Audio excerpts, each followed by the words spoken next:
X9 news में आपका बहुत बहुत स्वागत है। मैं हूं आपके साथ अबरारुल हक रहमानी। कांग्रेस पार्टी बड़े बदलाव की तरफ आगे बढ़ रही है और इस बीच जिस तरीके से राहुल गांधी तमाम मुद्दों को लेकर के अपने कदम आगे बढ़ा रहे हैं, तो तमाम बातों को लेकर के आप एक जो आकलन करेंगे तो ये बात समझ में आएगी कि दरअसल कांग्रेस पार्टी 2024 को लेकर एक बेहतर रणनीति के साथ आगे बढ़ रही है। और इसी बीच राहुल गांधी ने क्या सारी बातें कही वो आप एक बार जरा कन्याकुमारी में शुरू की थी।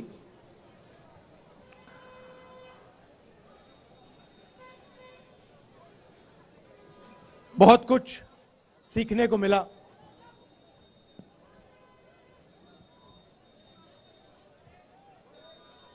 हम काफी यात्री हैं, उनमें से शायद कोई भी ये ना कह पाए शुरुआत में कि हमें इतना हिंदुस्तान की जनता से सीखने को मिलेगा। हर प्रदेश ने कुछ ना कुछ नया सिखाया। किसानों ने, मजदूरों ने, छोटे व्यापारियों ने, माताओं बहनों ने, बच्चों ने अपनी दिल की बात रखी, अपना दर्द रखा। किसानों ने हमें देश की पॉलिसियों के बारे में बताया। छोटे व्यापारियों ने जीएसटी के बारे में, नोटबंदी के बारे में, कोविड में क्या हुआ, क्या होना चाहिए था, सब कुछ हमें बताया, समझाया। अलग अलग भाषाएं हैं, अलग विचार हैं, अलग हिस्ट्री है, अलग इतिहास है, मगर सब एक साथ मिलकर मोहब्बत के साथ इस देश में रहते हैं। जैसे मैंने कहा, नफरत के बाजार में हम मोहब्बत की दुकान खोलने निकले थे और देखने को मिला कि लाखों करोड़ों लोगों ने इस देश में मोहब्बत की दुकानें खोली हैं। हर प्रदेश में सड़कों पे, बारिश में, गर्मी में, सर्दी में हमें यह देखने को मिला। देश के सामने कठिनाई जरूर है।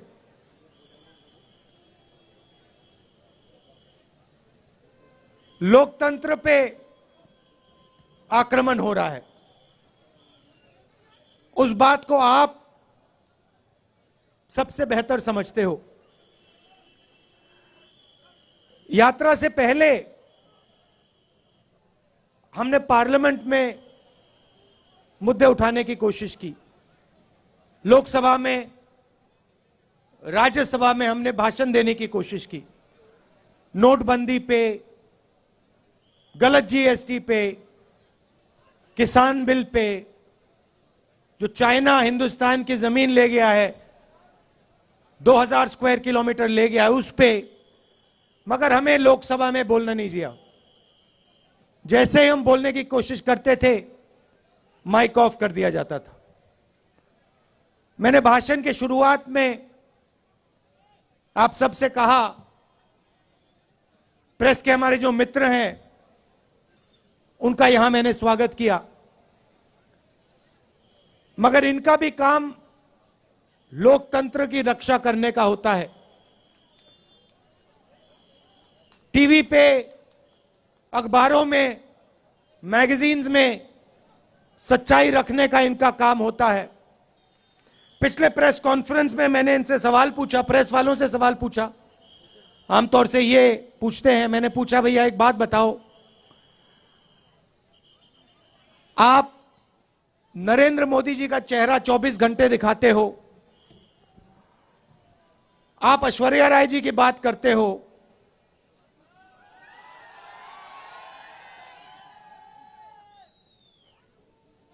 अक्षय कुमार की बात रखते हो, आप महंगाई की बात क्यों नहीं रखते हो? आप बेरोजगारी की बात क्यों नहीं रखते हो? जो जम्मू कश्मीर में गरीब लोगों से उनकी जमीन जो छीनी जा रही है, वो हमें मीडिया में क्यों नहीं दिखाई देता?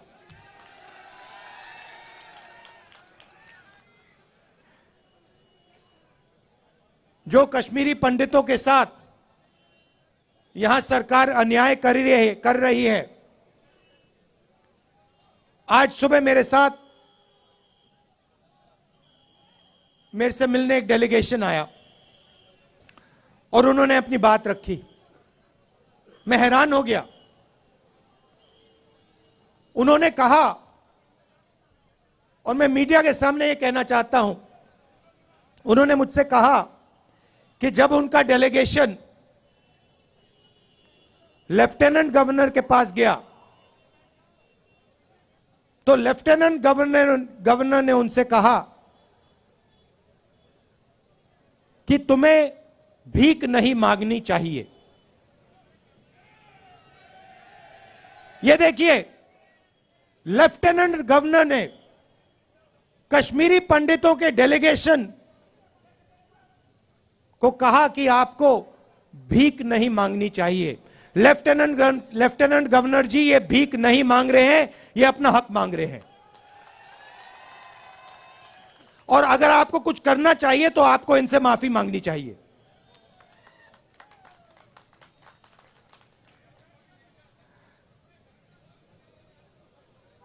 यहां पे जम्मू कश्मीर में मैं आया, अभी जम्मू में चल रहा हूं, और यहां पे आपके लोग मुझसे मिल रहे हैं। माताएं, बहनें, युवा, बच्चे, किसान सब मिल रहे हैं। यहां आते हैं, सड़क पे आते हैं, मेरे साथ चलते हैं और अपनी दिल की बात रखते हैं। दो तीन चीजें मैं जो वो मुझे कह रहे हैं मैं आपको कहना चाहता हूं। वो आप जानते हो मगर मैं दोहरा देता हूं। सबसे पहले मुझे कहते हैं कि जम्मू में जो पहले, अभी आता हूं बेरोजगारी के बारे में बोलता हूं, कहते हैं कि जो पहले जम्मू के लोग व्यापार करते थे, जम्मू कश्मीर के लोग चलाते थे, आज बाहर के लोग जम्मू और कश्मीर को चला रहे हैं। और हमारा जो हक है, हमारी जो आवाज है, उसको एडमिनिस्ट्रेशन सुनता नहीं है। सारा का सारा ट्रेड बाहर के लोग कर रहे हैं, जम्मू कश्मीर के लोग देखते रह गए। पहली बात। दूसरी बात, हिंदुस्तान में सबसे ज्यादा बेरोजगारी जम्मू कश्मीर में है और जम्मू में है। तो यहां पे स्टूडेंट्स पढ़ाई करते हैं, कोई इंजीनियर बनना चाहता है, माता पिता शिक्षा के लिए पैसा देते हैं, कोई डॉक्टर बनना चाहता है, कोई लॉयर बनना चाहता है, कोई आर्मी में जाना चाहता है। पढ़ाई करने के बाद पता लगता है कि इस प्रदेश के लोग, प्रदेश के युवा लॉयर, डॉक्टर, इंजीनियर नहीं बन सकते हैं। पहले एक और रास्ता था, आर्मी का रास्ता था, वो भी आज बंद कर दिया है। बीजेपी के लोग नई योजना लाए हैं, अग्निवीर योजना लाए हैं, और इनको जो आर्मी का इथोस है, इनको वो ही नहीं समझ आया। देखिए, किसी भी काम में, किसी भी काम को सीखने में कम से कम 7-8 साल लगते हैं। सही बात है? सही? आप खाना पकाती हैं? खाना पकाती हैं? आपको कितने साल लगे? खाना पकाने में, सीखने में कितने साल लगे आपको? 7-8 साल लगे? मतलब एक्सपर्ट आप 7-8 साल में बनी? नहीं। तो किसी भी काम में 7-8 साल लगते हैं। आर्मी जो है एक परिवार है। जो सेना लड़ती है, वो रिश्ते के बल पे लड़ती है। सैनिकों के बीच में जो रिश्ता होता है, उसके बल पे लड़ती है। वो रिश्ता 1-2 साल में बनता ही नहीं है। वो रिश्ता, उस रिश्ते को बनने के लिए, मजबूत होने के लिए कम से कम 7-8 साल लगते हैं। ये जो बीजेपी के लोग हैं, इनको ये बात समझ नहीं आई। ये सोचते हैं कि आर्मी की ट्रेनिंग 6 महीने में हो जाएगी, जो सीखना है वो 6 महीने में हो जाएगा। बिल्कुल नहीं। आर्मी में सालों लगते हैं एक सैनिक को तैयार करने के लिए। सालों लगते हैं उस सैनिक और दूसरे सैनिकों के बीच में रिश्ता बनाने के लिए। तो ये अग्निवीर योजना जो है, ये हिंदुस्तान की सेना को कमजोर करने की योजना है। और ये बेचारे जो हमारे आर्मी के लोग, ये कह नहीं सकते हैं, मगर मैं जानता हूं अगर इनसे पूछा जाए तो ये सारे के सारे कहेंगे कि ये अग्निवीर योजना के खिलाफ है, अग्निवीर योजना गलत है। तो वो रास्ता जो था वो भी बंद कर दिया इन लोगों ने। पहले युवा आर्मी में जाता था, 15 साल की उसकी सर्विस होती थी, उसके बाद उसको पेंशन मिलती थी। अग्निवीर योजना में 4 साल की सर्विस होगी, उसके बाद सैनिकों को घर भेज दिया जाएगा, उनको कोई पेंशन नहीं मिलेगी। तो ये जो देश का आर्मी के साथ रिश्ता है, इससे खिलवाड़ कर रहे हैं। देश ने कहा था, देश हर सैनिक से कहता है कि हम आपसे 15 साल मांगते हैं, उसके बाद हम आपकी पूरी जिंदगी आपको पेंशन देंगे, आपकी इज्जत करेंगे, आपकी रिस्पेक्ट करेंगे, आपकी रक्षा करेंगे।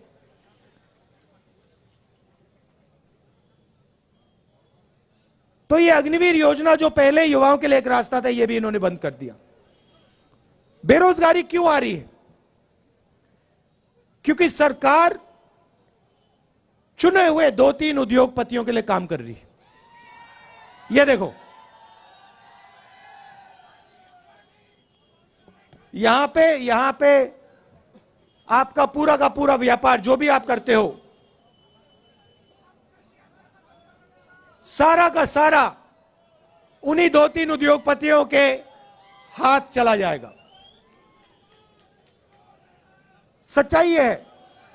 और नरेंद्र मोदी जी ने आपसे कहा था कि देखिए, नोटबंदी काले धन के खिलाफ योजना है। काला धन मिट गया क्या? नहीं मिटा ना। भाई और बहनों, नोटबंदी और गलत जीएसटी योजनाएं नहीं है, ये हथियार हैं। ये छोटे व्यापारियों को, स्मॉल और मिडिल साइज बिजनेस वालों को मारने के, खत्म करने के हथियार हैं। और सच्चाई ये है कि इस देश को रोजगार सिर्फ ये लोग दे सकते हैं। ये जो 2-3 बड़े उद्योगपति हैं, ये देश को रोजगार दे ही नहीं सकते। कितनी भी कोशिश कर लें, ये नहीं दे सकते हैं। तो इन्होंने क्या किया, नरेंद्र मोदी जी और बीजेपी ने क्या किया, जो हिंदुस्तान की रीढ़ की हड्डी है, जो रोजगार देने वाली रीढ़ की हड्डी है, छोटे व्यापारी, स्मॉल और मीडियम बिजनेस, इस रीढ़ की हड्डी को इन्होंने तोड़ दिया है। इसीलिए आज पूरे देश में, सिर्फ जम्मू कश्मीर में नहीं, पूरे देश में बेरोजगारी फैल रही है। आप दूसरा सवाल पूछोगे, महंगाई इतनी क्यों बढ़ रही है? वही कारण है। पूरा का पूरा धन हिंदुस्तान का 2-3 उद्योगपतियों के जेब में जा रहा है। पहले पेट्रोल का दाम क्या होता था? आज कितना है? 100 रुपए। तो जब आपके जेब में से जो 50 रुपए निकल रहे हैं, वो कहां जा रहे हैं? हवा में तो गायब नहीं हो रहे, कहीं ना कहीं तो जा रहे होंगे। क्या वो छोटे व्यापारियों की जेब में जा रहे हैं? नहीं। किसानों की जेब में जा रहे हैं क्या? नहीं। बेरोजगार युवाओं की जेब में जा रहे हैं क्या? नहीं। ये गैस सिलेंडर के दाम बढ़ रहे हैं, उसका पैसा कहां जा रहा है? वो भी 3-4 लोगों के पास। अभी यहां पे आपका सेब आते हैं, सेब बिकते हैं, फायदा किसको जाएगा देख लेना। तो पूरा का पूरा धन, देश का पूरा धन 3-4 लोगों के हाथ में जा रहा है, और बाकी हिंदुस्तान बेरोजगारी, महंगाई का सामना कर रहा है। इसलिए हमने ये यात्रा कन्याकुमारी से कश्मीर तक शुरू की, और इसमें आपने हमारी जबरदस्त मदद की है। आप ये मत सोचिए कि 3500 किलोमीटर चलना आसान है। यह आसान काम नहीं है। जब हमने शुरू किया था, हमने सोचा कि ये देखो काफी मुश्किल काम है, मगर चलने के बाद पता लगा ये तो आसान है, कोई मुश्किल नहीं है इसमें।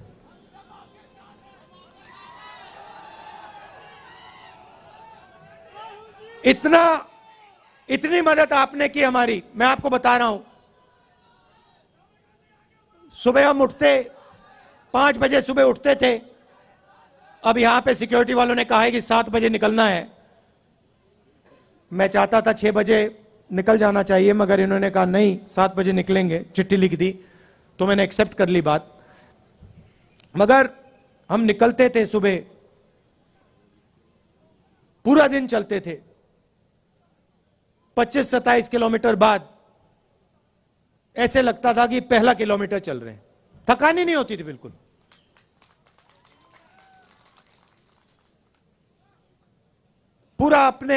पूरी मदद की, पूरी शक्ति डाली, प्यार दिया यात्रा को। किसी को चोट लगती थी, आप एकदम उठा लेते थे, मदद करते थे। काफी लोगों को चोट लगी, अस्पताल जाना पड़ा, आपने एकदम मदद की। हमारे यात्री चलते हैं, रेस्टोरेंट में, ढाबे में खाना खाने जाते हैं, उनसे कहते हैं कि भैया हम आपसे पैसा नहीं लेंगे, आप भारत जोड़ रहे हो, हमें आपका पैसा नहीं चाहिए। ये देखो, ये कह रहे हैं आज नहीं लिया। पूरे देश में, तमिलनाडु से केरला, कर्नाटक, महाराष्ट्र, हर प्रदेश में जहां भी हम जा रहे हैं, हमारे यात्रियों से आप पूछिए, रेस्टोरेंट में, ढाबे में उनको पैसा नहीं देना पड़ता। ये प्रेस वाले पूछते हैं राहुल गांधी टी शर्ट में क्यों है? राहुल गांधी टी शर्ट में क्यों है? आप इतना प्यार दे रहे हो, इतनी मोहब्बत दे रहे हो कि मुझे ठंड नहीं लग रही। भैया इनको बात नहीं समझ आएगी, आ ही नहीं सकती। मैं आपको बता रहा हूं, पसीना आ रहा है मुझे अभी। तो ये मुद्दे हैं, और सबसे बड़ा मुद्दा अंत में जो आपका स्टेटहुड का मुद्दा है, उससे बड़ा कोई मुद्दा ही नहीं है। तो आपका हक, पूरा का पूरा हक इन्होंने छीन लिया। तो एकदम कांग्रेस पार्टी पूरा समर्थन आपको, जो आपका स्टेटहुड है उसको रीइंस्टेट करने में पूरा हम दम लगा देंगे। आपने इतना प्यार दिया, दिल से आपका मैं धन्यवाद करना चाहता हूं। और अभी हम आपके साथ और चलेंगे, आपसे मिलेंगे, इसके लिए बहुत बहुत धन्यवाद।